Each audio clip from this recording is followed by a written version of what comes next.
Olá, me chamo Gabriel e juntamente com Maria Isabela e Tainara, nós vamos defender o projeto 4 da disciplina Sistemas de Controle 1, ministrada pelo professor Ademar Gonçalves da Costa Júnior. Bem, para esse projeto foi utilizado o mesmo circuito dos projetos anteriores, onde é possível, a partir dele, se obter a função de transferência de S igual a 3,98 vezes 1 sobre S mais 3,8. Nós podemos observar que essa função de transferência nela há apenas um polo localizado em menos 3,8, sendo, portanto, uma função de transferência de primeira ordem.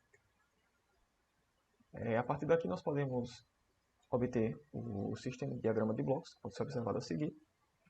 Então, para se cumprir os requisitos desse projeto, é primeiramente adicionado um polo arbitrariamente em zero para transformar esse sistema de primeira para segunda ordem e a partir daí se adicionar um ganho K na malha. Nós chegamos então ao seguinte diagrama de polos no plano S, já com os pontos de teste selecionados aqui nele. Então nós temos primeiramente um ponto S1, localizado à direita do polo em zero, um ponto S2, localizado entre os polos menos 3,8 e 0, e o ponto S3 à esquerda do polo em menos 3,8. É realizada então a verificação da condição de fase, onde pode-se observar que a condição é verificada apenas para S2, que é igual a menos 180 graus, visto que para atender à condição de fase, o ângulo deve ser mais ou menos igual, aliás, a mais ou menos um múltiplo ímpar de 180 graus. Outra forma de se atestar isso é observando que apenas para o ponto S2 nós temos um número ímpar de polos e zeros à sua direita. Então, seguindo com o projeto, é calculado o ponto de encontro das assíntotas com o eixo real, que pode ser obtido através da seguinte equação. O somatório de polos em malha aberta menos o somatório de zeros, também em malha aberta, dividido por n menos m, onde n é o nosso número de polos e m o número de zeros. Então, chegamos então ao valor de menos 1,9, que é o nosso ponto de encontro das assíntotas com o eixo real. Esse n menos m também nos dá informação de quantas assíntotas haverão. No nosso caso, haverão duas, e elas podem ter seus ângulos calculados a partir deste equacionamento, onde nós obtemos que a primeira assíntota está a 90 graus, forma 90 graus com o eixo real, e a segunda 270 graus. A partir de então, é possível se esboçar o LGR do sistema em malha fechada, onde nós podemos observar o LGR entre os pontos menos 3,8 e 0, e as assíntotas, localizadas a 90 e a 270 graus. É possível também realizar a verificação do ponto de saída dessas assíntotas a partir da seguinte equação, 1 mais g de s vezes h de s igual a 0, a partir de onde nós podemos obter o k. Então, se igualando a derivada de k a 0, nós obtemos o valor de s igual a menos 1,9, confirmando o nosso ponto de saída aqui. Portanto, nós temos que, em qualquer região, dentro do LGR, o k maior que 0 tornará esse sistema estável. Agora, dando início ao item 2, com a premissa de projeto de overshoot máximo permitido de 7% e o tempo de estabelecimento no critério de 2% de 3 segundos, determine o valor de K para estes polos especificados. Então, no item 2, ele dá os seguintes dados, que o nosso overshoot é de 7%, então o MP é 0,07%, e o tempo de estabelecimento no critério de 2% é de 3 segundos. Com isso, a gente consegue calcular que o MP vai ser igual a E elevado a menos que π sobre raiz de 1 menos que si ao quadrado. A gente tem que o nosso MP é 0,07, e aí a gente aplica o ln dos dois lados da equação. E fazendo as devidas manipulações matemáticas, a gente encontra o valor de que si é mais ou menos 0,6 645, que é a parte real. E agora a gente vai partir para encontrar o nosso ômega n e assim encontrar a parte imaginária do nosso projeto. Então, a gente tem que o tempo de acomodação vai ser igual a 4 sobre QC ômega n.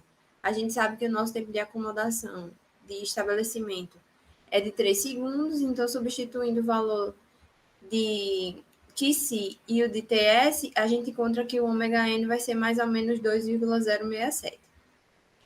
Com isso, a gente consegue calcular o θ, que o nosso θ vai ser menos o arco cosseno de 0,645 mais 180 graus. E aí a gente tem que o nosso θ vai ser 130,16 graus. E aí a gente também pode calcular o nosso alfa, que vai ser o arco cosseno de 0,645.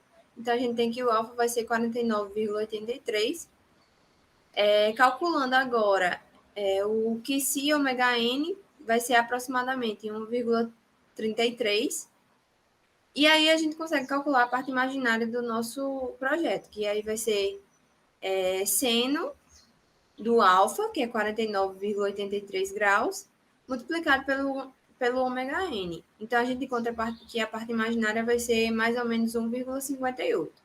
E, com isso, a gente consegue calcular, fazer o esboço do nosso gráfico.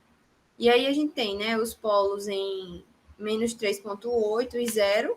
E aí, a gente tem a parte imaginária, que vai ser mais 1,58 e menos 1,58, e a parte real, que é o QC ômega n, que no caso é 1,33.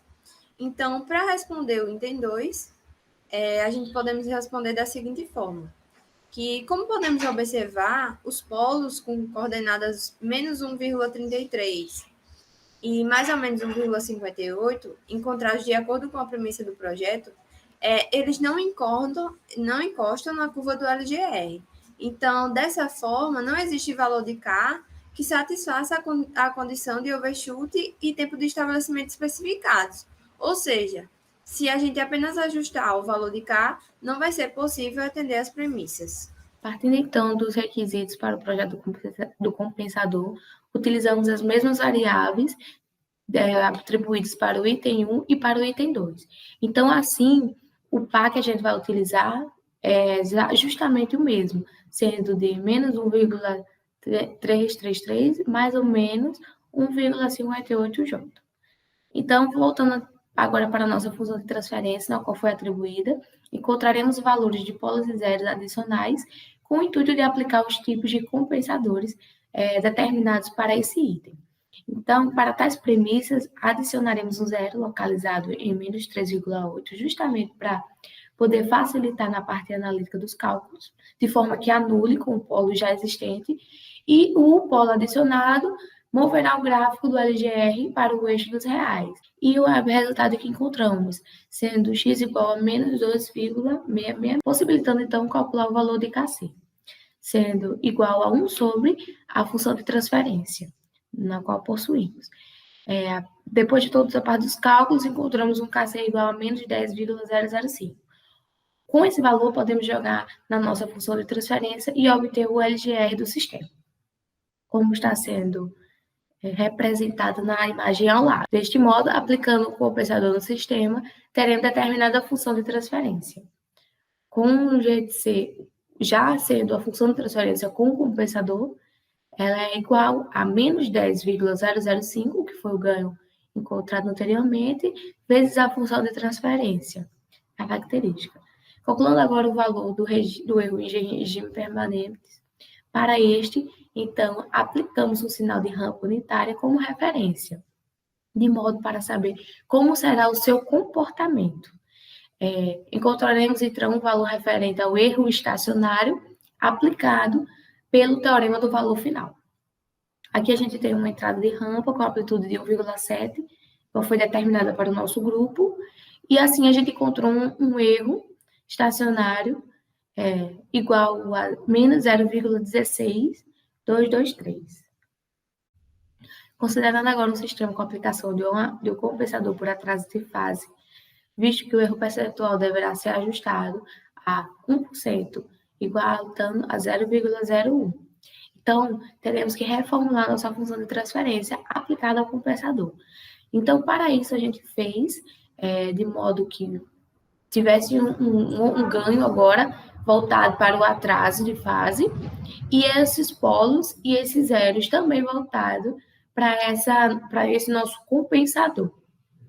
Sendo assim, a gente atribuiu que o erro estacionário seria igual a 0,01 e igualou com a nossa função de transferência, voltado ao teorema do valor final. Iremos considerar, então, o valor de quieta igual a 1, visto que, para que não haja grandes modificações no LGR, foi necessário atribuí-lo a este valor. Sendo assim, ocorre o fato de os polos exatos do compensador estarem localizados mais próximos da origem. De acordo com esse passo a passo, a gente pode ver, então, que, fazendo todo o trato matemático, a gente teve uma relação entre os polos do atraso de fase, né, com os zeros de atraso de fase, sendo PAT sobre ZAT aproximadamente igual a 0,0616. Aplicando, então, o valor arbitrário para o nosso polo de atraso, obtivemos que, com ele sendo igualado a 0,01, teremos um zero de atraso igual a 0,1623. Isso, os nossos ângulos θ1 foi igual a 90 e o nosso ângulo θ2 igual a 270. Calculamos, então, primeiramente, o par das nossas coordenadas.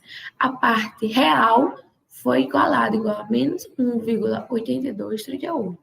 Podendo, então, calcular a parte imaginária das nossas coordenadas. Fazendo, então, a tangente do ângulo e obtivendo x para aproximadamente igual a 2,1605. Com esse pares encontrados, a gente pode fazer o ajuste do ganho do compensador. Jogamos, então, as coordenadas encontradas na equação, aplicando o módulo, encontrando, então, um KC igual a 0,215. A função de transferência, então, do compensador por atraso de fase teve esse resultado. 0,215 vezes S mais 0,1623 sobre S mais 0,01. Então, transferência na malha fechada do sistema compensado, fazemos, então, uma relação entre a entrada e a saída, sendo G de S sobre 1 mais G de S. Aqui, então, a gente faz a parte matemática e, com o passo a passo, a gente encontrou essa relação igual a 1 sobre S vezes S mais 3,8 vezes S mais 0,01. Agora, partindo para as simulações, primeiramente, a simulação do item 1, a gente utilizou a função TF para encontrar a nossa função de transferência original, né? E aí, a gente fez a simulação do nosso item 1 utilizando a função TF. E aí, a gente encontrou, esse daqui é o nosso esboço, né? Que a gente tem os polos em menos 3,8 e em 0, e o nosso S deu igual a menos 1,9. Da mesma forma, a gente encontrou na simulação. Então, a gente tem aqui os dois polos em menos 3,8 e em 0, e o nosso S em menos 1,9. Agora, na simulação do item 2, a gente fez o cálculo do QC, primeiramente. Depois, a gente fez o cálculo do ômega-n. Em seguida, a gente fez o cálculo de θ, dos pontos θ, do nosso ponto imaginário e do ponto real. E aí, a gente encontrou os seguintes resultados. O QC valendo 0,646, o ômega-n 2,064, o ponto imaginário 1,57 e o ponto real 1,33. E aí, esses valores bateram certinho com os nossos cálculos analíticos.